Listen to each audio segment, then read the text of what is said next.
Let's talk about something deeply uncomfortable. Since October 7, 2023, the world has watched the horrifying conflict between Israel and Hamas unfold, beginning with Hamas's brutal attack and followed by Israel's devastating response in Gaza. As of mid-2025, over 56,000 people in Gaza are dead, tens of thousands more are injured, and entire neighborhoods have been reduced to rubble. Amidst this suffering, one industry is thriving: the U.S. arms industry. For these companies, war isn't a tragedy, it's a business opportunity. The bombs and bullets raining down are, for some, the sound of cash registers ringing. This isn't a conspiracy, it's just business. The companies making the weapons see their profits soar when conflict erupts. When wars intensify, demand for their products skyrockets, and governments, especially U.S. allies like Israel, place massive orders. This creates a cycle: destruction in one place fuels economic growth in another. Tonight we'll expose the companies getting rich, the weapons being used, and the political machinery that keeps it all running. Understanding this system is the first step toward questioning it. Let's name names: the Big Five of the U.S. arms industry. Lockheed Martin, RTX, formerly Raytheon, Boeing, Northrop Grumman, and General Dynamics. These giants dominate the global weapons market, raking in billions as global arms sales hit $632 billion in 2023. Their profits are directly tied to global instability. General Dynamics is a prime example. After the Gaza conflict began, their executives told investors the war would create incremental demand for artillery shells. By mid-2025, General Dynamics reported $1.3 billion in profits, thanks to surging weapons orders. This isn't unique. The entire industry is booming, fueled by wars in Ukraine and Gaza. U.S. military spending has ballooned to over $1 trillion a year, much of it flowing straight to these companies. U.S. aid to allies like Israel often comes with a catch: the money must be spent on American-made weapons. So, when you hear about billion-dollar aid packages, remember, it's a purchase order for bombs and bullets from U.S. factories. The cycle is brutally efficient. Crisis erupts, aid is approved, weapons are bought, and arms companies report record profits. It's a perfect business model, if you don't live where the bombs fall.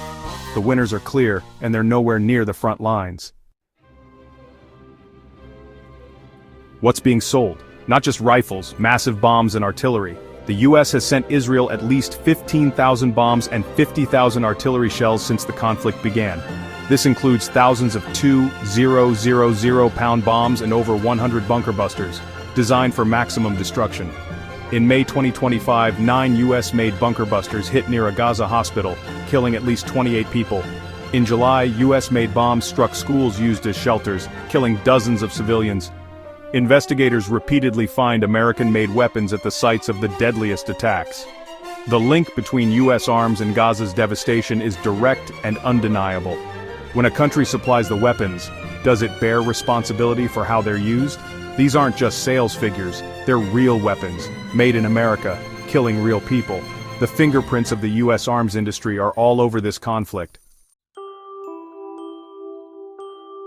This flood of weaponry requires a green light from Washington, and for decades that light has stayed green. The U.S. provides Israel with billions in military aid every year, a policy with broad bipartisan support. Since October 2023, over $22 billion has gone to Israel's military operations. Both the Trump and Biden administrations have kept the weapons flowing, with only brief pauses. Any attempt to halt or condition aid faces fierce opposition from powerful political forces and lobbying groups. Some progressive lawmakers have tried to block arms sales, citing civilian casualties and possible violations of international law. In July 2025, a Senate vote to block an $8.8 billion arms sale failed overwhelmingly. Even within government, dissent is rare and often silenced. Some officials have resigned in protest, unable to be complicit. The pro-Israel lobby remains one of the most influential in Washington, ensuring support stays strong. The result? A political machine that keeps the weapons pipeline open, no matter the cost. The moral conflict at the heart of America's role in this war is impossible to ignore. This is the military-industrial complex Eisenhower warned about, a system where government, military, and industry are intertwined. Arms companies spend millions on lobbying and campaign contributions, targeting lawmakers who control military spending. In return, they get massive defense budgets and policies that favor their business. The revolving door ensures former officials land lucrative jobs in the industry, bringing influence with them. This system is designed to perpetuate itself. The industry funds politicians who vote for more spending, which leads to more profits, and so on. Peace is bad for business. Diplomacy is a threat. The complex thrives on the idea that the world is dangerous and needs military solutions. If a conflict doesn't exist, there's incentive to create one. The Gaza conflict is a textbook example: unconditional aid, powerful lobbying, and endless profits. Eisenhower warned that only an informed citizenry could keep this power in check. The question is, are we paying attention? The world is watching, and many are horrified. The destruction in Gaza and the role of US weapons have sparked global outrage.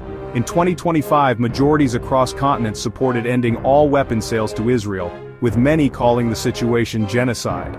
The US now finds itself isolated, defending arms sales as self-defense while others see complicity in war crimes. America's credibility on human rights is badly damaged. The conflict has destabilized the region, with US-supplied bombs used in strikes beyond Gaza, raising fears of wider war.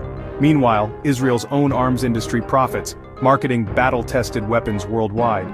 In this global system, human conflict is commodified, and the arms keep flowing. So here we are, August 11th, 2025. The war rages on, and arms industry profits soar. We've seen how companies treat war as incremental demand, and how US-made bombs devastate Gaza. We've seen the political machine that keeps the weapons flowing despite dissent and condemnation. This is a profound moral crossroads. Some argue the arms industry creates jobs, supports allies, and projects power. Tough choices for a dangerous world. Others demand change, insisting that foreign policy should reflect our values, not just profit. They ask, can a policy that kills tens of thousands and destroys a society ever be in anyone's interest?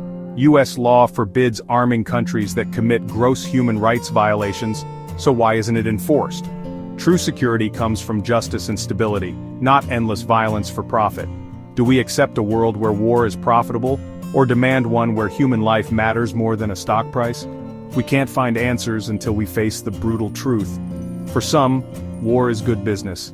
And that's a reality we must confront.